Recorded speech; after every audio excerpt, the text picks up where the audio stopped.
may gabi isanan. Atong hatagan o pagtagad ni si Glenn Hanap nga pertiging hanapa sa iyang pamahayan. Paminano to siya o tagaan ato sa tuwang tubag.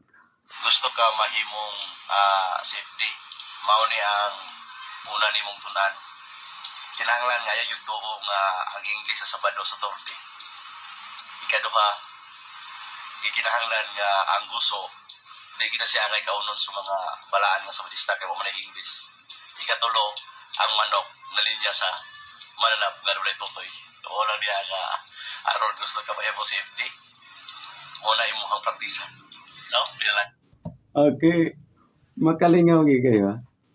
Kaya yung tuo kuno ang English sa Sabado sa Torte.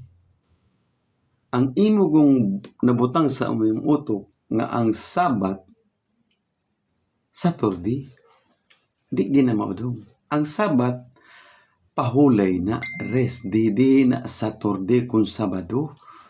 Pastilan luya gini mo. So, diri na putas gusto. Ang gusto ko no, di makaon ka ba himbis ka na butangan na ni mo himbis nga di man na isda. Hasta nga asang utukan ito. Ikatalo, ang manok ko no, walay tutoy. Ay, Ginoo ko. Ang inyong doktrina, dili mo kaon o walay himbis. Ha? Karon, magpalit mong isda nga na himbis, nga no inyong mangkuhaon ang himbis, di wala nga po himbis ang resulta. So, diritas manok. Ang Sabadista, kung muka og manok, sa musugot kag sa dili, tiil ragyod. Tiil ra. Nga naman, mora may nahimbis, ang pako may himbis, ang paaway himbis, maunang botang ini mo.